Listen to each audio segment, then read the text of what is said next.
Le 16 mai 2008, Ursula Eriksson rendit visite à sa sœur Sabina, chez elle avec sa famille, dans la ville de Mallow, dans le comté de Cork, en Irlande.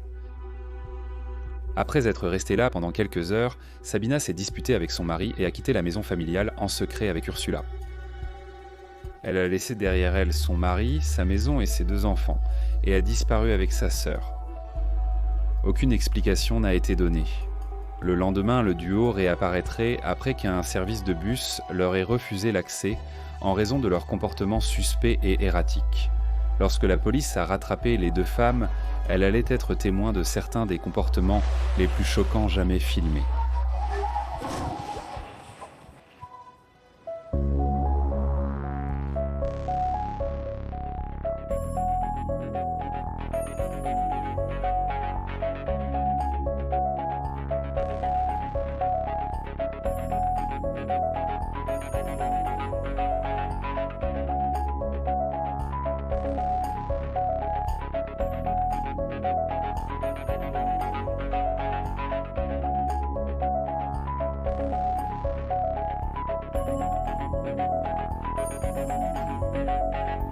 Ainsi, certaines scènes de cette vidéo peuvent être dérangeantes pour certains spectateurs.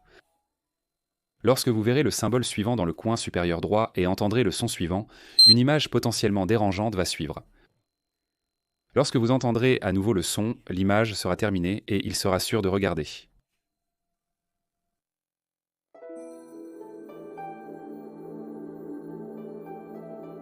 Bien que l'on sache peu de choses sur la jeunesse de Sabine et Ursula Eriksson, ce que nous savons, c'est qu'elles sont nées jumelles identiques en Suède le 3 novembre 1967. Elles avaient une sœur aînée nommée Mona et un frère aîné nommé Björn. Elles ont vécu une enfance suédoise assez normale et sans histoire, et il n'y avait aucun antécédent de maladie mentale ni chez elles, ni dans leur famille. Elles n'avaient également aucune condamnation pénale. À l'âge adulte, en 2000, Ursula vivait aux États-Unis, tandis que Sabina avait déménagé à Mallow, en Irlande, pour fonder une famille. Les rares témoignages concernant les 2 femmes les décrivent comme amicales et agréables. Selon les rapports, Ursula était venue des États-Unis en Irlande pour rendre visite à Sabina. Pour des raisons inconnues, les 2 femmes ont ensuite quitté la maison familiale en secret et se sont rendues à Liverpool en ferry. La police de Dublin confirmera plus tard que Sabina s'était disputée avec son mari avant de quitter soudainement la propriété.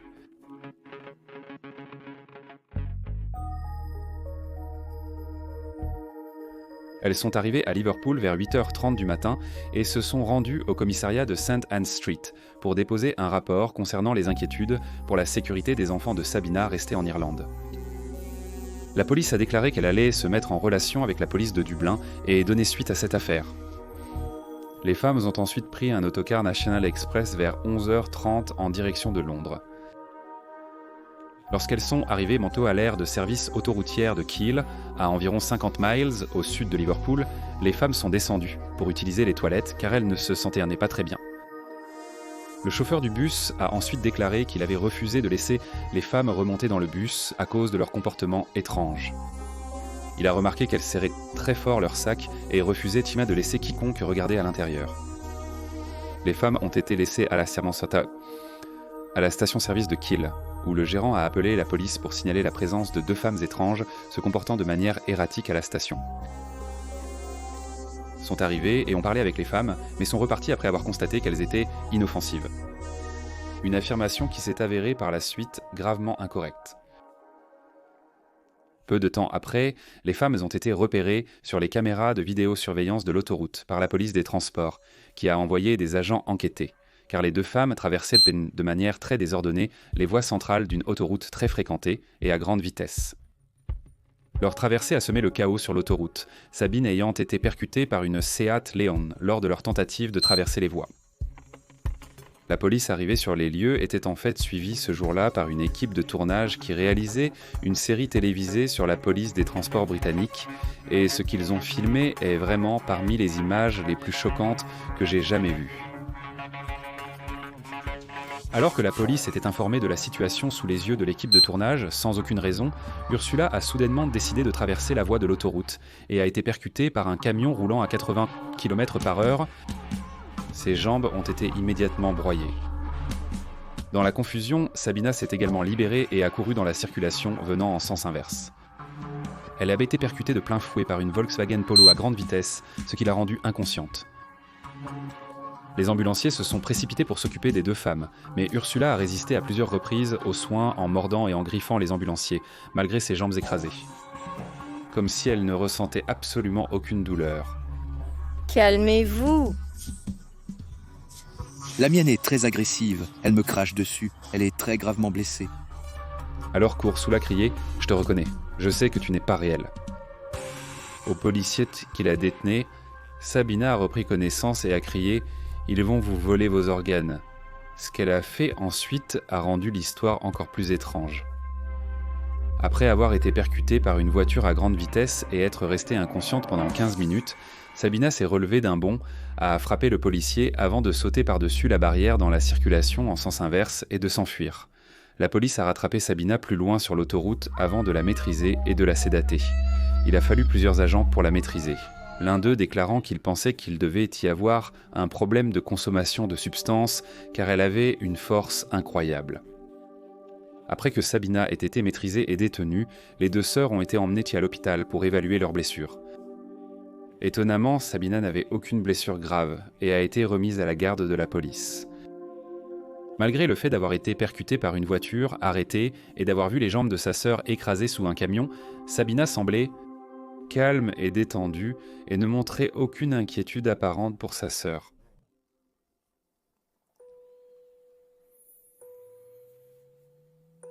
Après avoir été placée en garde à vue pendant le week-end, Sabina a plaidé coupable devant le tribunal pour intrusion sur l'autoroute et agression d'un policier, et a été condamnée à un jour de détention, peine déjà purgée selon le tribunal. Elle a ensuite été remise en liberté et réintégrée dans la société. Elle n'a jamais subi d'évaluation psychiatrique ni pendant sa garde à vue ni à l'hôpital. Après avoir été libérée par le tribunal, Sabina a erré dans les rues de Stoke-on-Trent, essayant de découvrir dans quel hôpital sa sœur était soignée. Elle portait toujours ses affaires dans le sac en plastique transparent dans lequel la police les lui avait rendues. Vers 19h, deux hommes du coin promenaient leurs chiens lorsqu'ils ont aperçu Sabina errant, semblant vraiment ne pas être à sa place. Ces hommes étaient Glenn Hollingshead, un soudeur de 54 ans et ancien aviateur de la Royal Air Force à la retraite, et son ami Peter Malloy. Ils se sont approchés de Sabina et ont commencé à lui parler. Sabina semblait amicale et bavarde, et elle s'est accroupie pour caresser le chien de Glenn.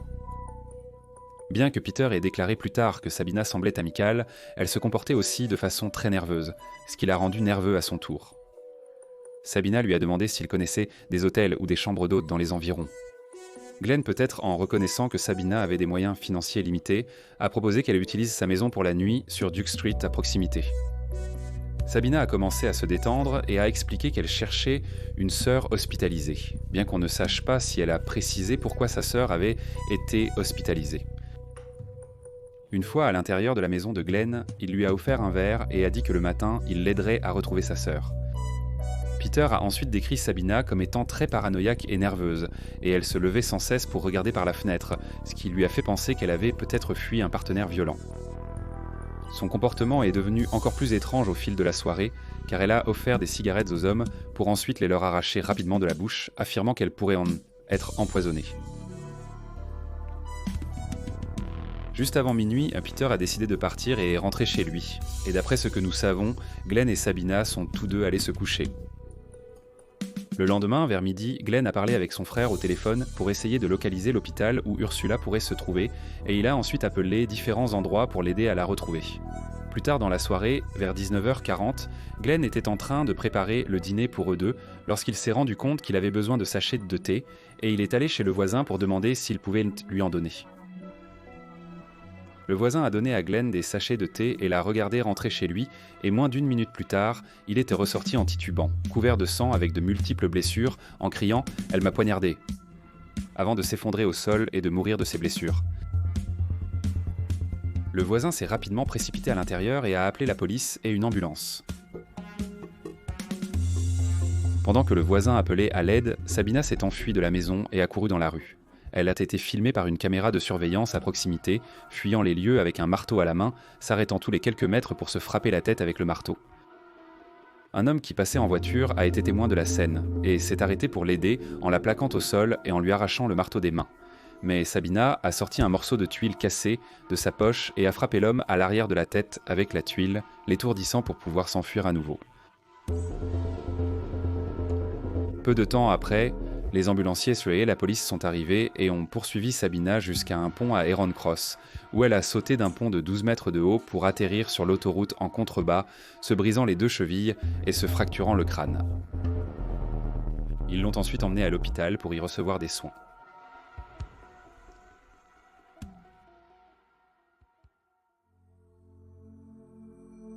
Le 6 juin 2008, Sabina a été officiellement arrêtée alors qu'elle se remettait encore de ses blessures à l'hôpital. Elle a quitté l'hôpital quelques mois plus tard, le 11 septembre 2008, en fauteuil roulant, puis a été placée en garde à vue et inculpée de meurtre. Par coïncidence, Ursulaz a également quitté l'hôpital en septembre et est retournée en Suède avant de finalement repartir aux États-Unis. Le procès de Sabina était prévu pour février 2009, mais il a été reporté à septembre 2009 car le tribunal avait du mal à obliger ses médecins suédois à transmettre son dossier médical en raison des lois suédoises extrêmement strictes sur la confidentialité médicale. Le 2 septembre, Sabina a plaidé coupable de l'accusation d'homicide involontaire avec responsabilité diminuée. À aucun moment lors de l'interrogatoire par la police ou du contre-interrogatoire au tribunal, n'a-t-elle jamais tenté d'expliquer ou de justifier ses actes, répondant toujours, pas de commentaires, à chaque question. Étrangement, la vidéo montrant elle et Ursula courant sur l'autoroute à contresens n'a jamais été utilisée ni diffusée pendant l'affaire, même si elle renforçait sa défense de folie passagère. La défense a réussi à faire valoir que Sabina était folle au moment du meurtre, mais qu'elle avait retrouvé la raison au moment du procès. La défense a déclaré qu'elle était la seconde victime d'une maladie mentale extrêmement rare appelée folie à deux, qui est une forme de psychose temporaire transmise d'une personne à une autre lorsqu'elles ont un lien particulièrement fort. La défense a déclaré qu'Ursula était la principale atteinte et que Sabina avait contracté la maladie en raison de la présence de sa sœur ou de la perception de la présence de sa sœur. La défense a également déclaré que Sabina souffrait d'hallucinations auditives. Sa plaidoirie a été acceptée par le juge, qui a déclaré que Sabina avait clairement un faible niveau de culpabilité pour ses actes en raison de l'épisode de troubles mentaux sévères dont elle souffrait. Il a dit « Je comprends que cette peine semblera totalement insuffisante aux proches du défunt. Cependant, j'ai prononcé la sentence en me basant sur le fait que la raison du meurtre était la maladie mentale, et donc la culpabilité de l'accusé est faible, et par conséquent, la peine que j'ai prononcée vise à protéger le public. Elle n'est pas destinée à refléter le chagrin que les proches ont enduré, ni à mesurer la valeur de la vie de M. Hollingshead. Aucune peine que je pourrais prononcer ne pourrait le faire. C'est une peine qui, je l'espère, mesure équitablement un événement véritablement tragique. Sabrina souffrait de délire qu'elle croyait réel et qui dictait son comportement. Ce n'est pas l'un de ces cas où la prévenue aurait pu faire quelque chose pour éviter l'apparition de la maladie. Sabrina a ensuite été condamnée à 5 ans de prison. Ayant déjà passé 439 jours en détention, cela signifiait qu'elle était éligible à une libération conditionnelle en 2011. Après sa libération conditionnelle, aucun autre détail concernant la localisation ou les actions de Sabrina n'est disponible nulle part.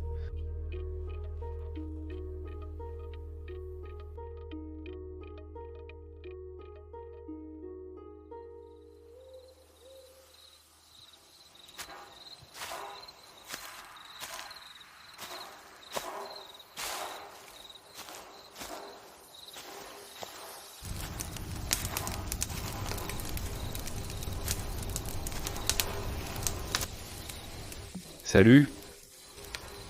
C'est la partie de la vidéo où je vous donne mes réflexions et mes opinions sur ce que j'ai vu dans cette affaire.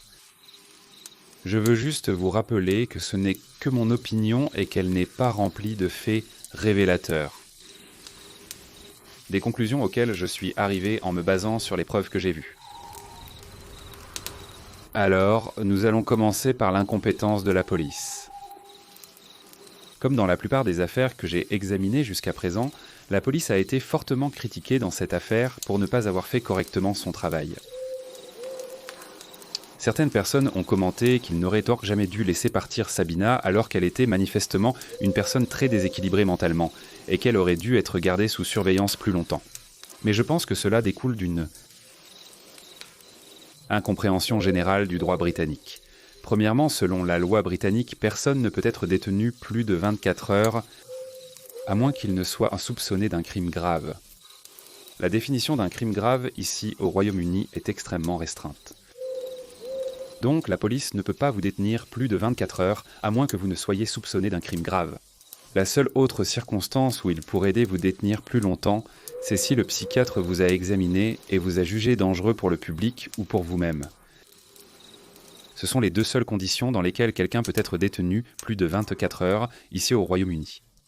Maintenant, le seul crime que l'une ou l'autre de ces deux filles avait commis au moment de l'arrestation initiale avait été de s'introduire sans autorisation sur une voie publique et une agression mineure contre un policier, aucun de ces actes ne correspondant à la définition très stricte d'un crime grave ici au Royaume-Uni. Donc la police n'avait vraiment pas d'autre choix. Ils ont dû les relâcher après 24 heures. Il n'y avait aucun autre recours légal pour eux. On pourrait dire qu'elle aurait peut-être dû être retenue en vertu de la loi britannique sur la santé mentale qui permet à la police de retenir une personne plus longtemps si elle présente un épisode de santé mentale, ce qui est un argument valable. Mais on ne peut pas vraiment utiliser la loi sur la santé mentale de cette manière ici au Royaume-Uni. Par le passé, elle a été utilisée pour détenir des personnes pendant des périodes illégalement longues sans aucune preuve.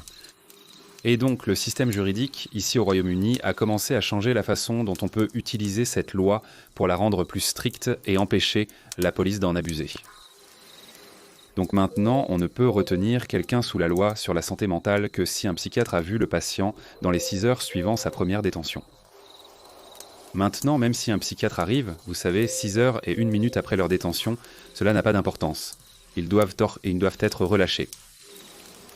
Si un psychiatre intervient dans ce délai de 6 heures et estime que la personne représente un danger pour elle-même ou pour le public, alors elle peut être retenue sous la loi sur la santé mentale pour une période déterminée selon l'avis du psychiatre. Cependant, dans ce cas, en raison d'un manque chronique de financement par plusieurs gouvernements, le National Health Service n'a en réalité pas beaucoup de psychiatres dans son personnel. C'est un poste qui souffre d'un manque critique de personnel. Il n'y avait donc aucun psychiatre disponible pour s'occuper de Sabina dans ce délai de 6 heures. Et donc encore une fois, la police n'avait vraiment pas le choix. Ils ont dû la laisser partir parce qu'il n'y avait pas de moyen d'utiliser la loi et il n'y avait aucun moyen non plus d'utiliser la loi sur la santé mentale. Le juge a également été critiqué dans cette affaire parce que beaucoup de gens pensaient qu'il avait été trop indulgent pour un crime très grave. C'était un meurtre très brutal commis par une personne très perturbée et il l'a condamné à 5 ans. Maintenant, certaines personnes pensaient constater qu'il était trop indulgent envers le crime, ce crime particulier dans cette affaire. Mais si vous relisez ce qu'il a dit dans son résumé d'affaires, je pense qu'il avait une assez bonne compréhension des facteurs atténuants dans cette affaire. Et c'est assez rare, mais d'après mes études en droit et en santé mentale, que la loi comprenne suffisamment bien la santé mentale pour la traiter correctement. Et dans ce cas, je pense vraiment que le juge a compris que, vous savez, il s'agissait d'une personne qui traversait un épisode de santé mentale et qui n'était pas totalement maître de ses actes, ni même consciente de ce qu'elle faisait. Et donc je pense qu'il a pris la bonne décision, et je pense que la déclaration qu'il a faite reflète cela. C'est ce point que j'ai trouvé difficile parce que je fais énormément de recherches sur des troubles psychologiques étranges, car ce sont généralement les plus intéressants à étudier. Et je n'avais jamais entendu parler de folie à dire auparavant. Désolé aux Français si je massacre ça, je ne suis vraiment pas doué pour parler français. Quand j'ai entendu parler de cette affaire et de ce résultat, j'ai vraiment été surpris parce que je n'en avais jamais entendu parler. C'est une condition très très rare. En fait, c'est tellement rare qu'il y a moins de 20 cas recensés dans toute l'histoire de l'humanité. C'est tellement rare en fait que beaucoup de psychologues doutent même de son existence parce que même les cas actuels qui existent ne remplissent pas les critères de diagnostic de cette condition, ce qui est assez drôle. Ce qui a rendu cela un peu plus inhabituel pour moi, c'est que le traitement recommandé pour la folia dura. à l'époque où c'était quelque chose qui pouvait être diagnostiqué, était de séparer les deux patients et de leur donner des anxiolytiques et des antipsychotiques. Dans ce cas, les deux femmes ont reçu ces traitements. Elles ont été séparées, on leur a donné des anxiolytiques et des antipsychotiques, ainsi que des antidouleurs parce qu'elles avaient été impliquées dans, vous savez, un grave accident et avaient subi une blessure majeure. Donc simplement sur la base de leur traitement habituel. Elles ont accidentellement reçu le traitement approprié pour la folie à deux, et alors que la défense et l'accusation ont toutes deux accepté ce diagnostic au tribunal, je trouve cela un peu douteux pour plusieurs raisons. Dans toute la littérature sur cette condition, il est indiqué qu'une fois que les deux personnes atteintes sont séparées et qu'elles reçoivent une intervention médicale, donc les médicaments que j'ai déjà mentionnés, la condition s'atténue presque immédiatement dès que les médicaments font effet. Mais cela ne s'est pas produit dans ce cas, selon la défense. La défense a déclaré que Sabrina était la seconde atteinte et Ursula était la principale atteinte, et il n'existe aucun exemple de cette condition qui se poursuive. Après que les deux patientes aient été séparées, ce qui explique pourquoi certains termes très évasifs, employés par la défense, m'ont fait tiquer. La présence perçue de sa sœur. Je pense que la défense le savait. Si cela avait été suffisamment étudié, l'accusation ferait remarquer qu'en réalité, cette condition ne persiste pas, une fois que les deux personnes sont séparées. Dans chaque cas, c'est ce qui se passe. Et donc, ils ont trouvé cette formulation très sournoise en parlant de la présence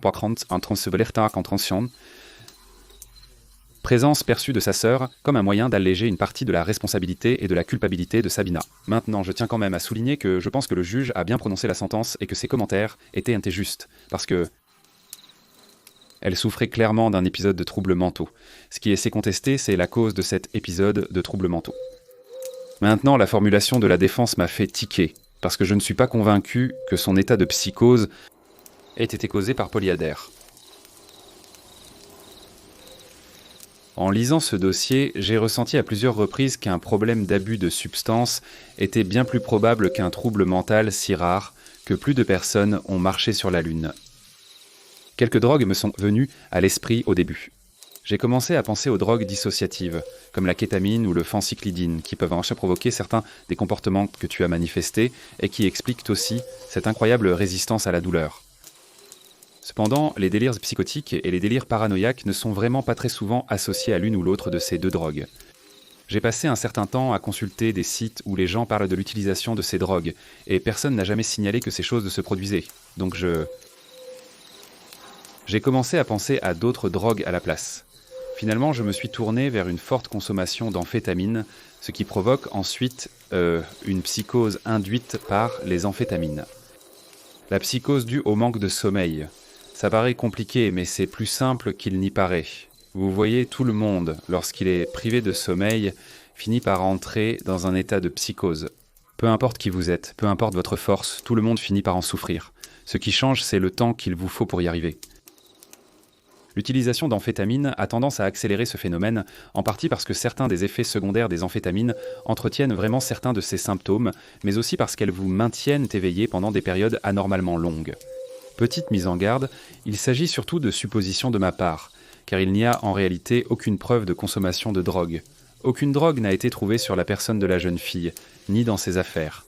Mais si l'on regarde la façon dont les témoins les ont décrites, cela correspond beaucoup à ce que provoque l'usage d'amphétamines et la privation de sommeil. Elles sont donc décrites comme étant agitées, nerveuses et méfiantes envers leur environnement et les autres personnes, et elles ont refusé de laisser qui que ce soit fouiller dans leurs affaires. Lorsque le chauffeur a demandé à regarder dans leur sac, elles ont refusé, c'est pourquoi il les a fait descendre du bus. Elles ont également disparu pendant la nuit plutôt qu'en journée. Et il n'y a aucun rapport nulle part indiquant que l'une ou l'autre des sœurs ait dormi à un moment quelconque pendant toute cette épreuve. Cela ne veut pas dire qu'elles n'ont pas dormi. Peut-être que les gens n'ont tout simplement pas pensé que c'était un détail assez important à inclure dans les rapports. Ou il se peut qu'elles n'aient effectivement pas dormi. Il existe beaucoup de recherches sur la psychose induite par la privation de sommeil. Et dans presque tous les cas, il est rapporté que plus une personne reste éveillée longtemps, plus les épisodes de psychose deviennent fréquents et intenses. Le moment où l'on commence à souffrir de ces délires psychotiques varie d'une personne à l'autre, mais cela arrive à toute personne privée de sommeil. Les symptômes de la psychose dus au manque de sommeil sont des hallucinations, des délires et des pensées confuses ou troublées. Plus précisément, la psychose induite par les amphétamines se caractérise par un manque de concentration, des délires de persécution, une activité motrice accrue, des pensées désorganisées, un manque de discernement, de l'anxiété, de la suspicion, des hallucinations auditives et une réponse à la douleur émoussée. Ces deux femmes sédentaires présentèrent absolument tous ces symptômes. Cela expliquerait aussi pourquoi, lorsqu'elles ont été séparées, Sabina souffrait encore de ces épisodes psychotiques alors qu'Ursula n'en avait plus. Ursula était inconsciente, donc elle ne souffrait plus de ses délires. Mais Sabina aurait dû voir tous ces symptômes disparaître au moment où elle a de nouveau été libérée de l'hôpital, puisqu'elle avait été accidentellement traitée pour ce qu'ils ont finalement pensé qu'elle avait. Mais ce n'était pas le cas. Et la raison, c'est que les amphétamines la maintenaient toujours éveillée. Elle était encore en plein épisode psychotique parce qu'elle n'avait pas dormi. Le rasoir d'Occam, qu'est-ce qui semble le plus probable? Que les deux sœurs aient utilisé une drogue largement disponible, connue pour provoquer et induire beaucoup des symptômes dont elles souffraient, non. Ou bien qu'elles souffraient d'un trouble psychologique si rare et étrange que beaucoup de psychologues ne croient même pas en son existence. Je vous laisse décider. Alors la question devient, comment ont-elles fini à Foliador si elles ne correspondent pas? S'il y a beaucoup de débats sur l'existence même de cette condition, la réponse c'est une défense juridique habile. Lorsqu'elles ont été initialement interrogées par la police autoroutière dans l'émission de la British Broadcasting Corporation, l'un des policiers a dit qu'il avait immédiatement soupçonné un problème de consommation de substances à cause de sa force incroyable. Et étant donné qu'il est policier, je suis sûr qu'il a dû rencontrer des problèmes de consommation de substances assez souvent pour savoir à quoi cela ressemble. Cependant, il n'est vraiment pas facile de le prouver, car il n'y a aucune preuve de consommation de drogue au-delà des apparences extérieures. Ils n'en avaient non pas sur eux et n'en avaient pas non plus dans leurs affaires. Maintenant, cela ne veut pas dire qu'il n'y a jamais eu de drogue là-bas. Ils auraient été très bien pu tout consommer. La police au Royaume-Uni n'est pas autorisée à prélever des échantillons de sang sans votre consentement, sauf si vous êtes soupçonné de conduite sous l'emprise de drogue ou d'alcool, et dans ce cas, ils peuvent prélever un échantillon de sang, que vous consentiez ou non. Note pour tous les conducteurs sous l'emprise de drogues ou d'alcool. Deuxième note. Ne conduisez jamais sous l'emprise de drogue ou d'alcool. Donc, les flics au Royaume-Uni ne peuvent pas prélever un échantillon de sang sans votre consentement ou sans qu'un officier supérieur donne également l'autorisation ainsi que le consentement. Ils n'ont pas pu prélever d'échantillons sur l'une ou l'autre des femmes parce qu'aucune n'a consenti. Donc, ils n'ont pas pu prouver l'usage de drogue. La seule autre façon dont l'accusation aurait pu éventuellement ramener cela à une consommation de drogue aurait été de démontrer un historique de problèmes de dépendance dans le dossier médical de la personne. Normalement, au Royaume-Uni, ce serait assez simple. On demanderait le dossier médical au médecin traitant, le médecin le remettrait. C'est assez courant ici que cela se produise. Cependant, en Suède, les lois suédoises sur la vie privée sont extrêmement strictes.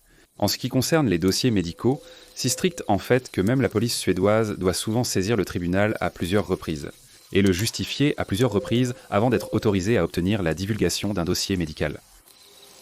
Donc la police ici au Royaume-Uni et les avocats ici au Royaume-Uni n'ont tout simplement pas pu obtenir ce rapport. Donc en l'absence d'un test de dépistage de drogue positif ou d'antécédents médicaux d'abus de drogue, tout ce que la défense avait à faire, c'était de proposer une théorie à peu près plausible. Et elle devait être acceptée par défaut parce qu'il n'y avait rien pour la contester. Pour finir, je veux encore souligner que cette partie de la vidéo n'est vraiment que mon opinion. Et vous savez, vous ne devriez rien prendre de ce que j'ai dit comme un fait. C'est simplement la conclusion à laquelle je suis arrivé en me basant sur les preuves que j'ai vues et sur ma propre expérience et éducation personnelle. Cela ne veut pas dire que c'est vrai. Voilà l'histoire des deux femmes qui se sont jetées dans la circulation venant en sens inverse. Et ont poignardé l'homme à mort.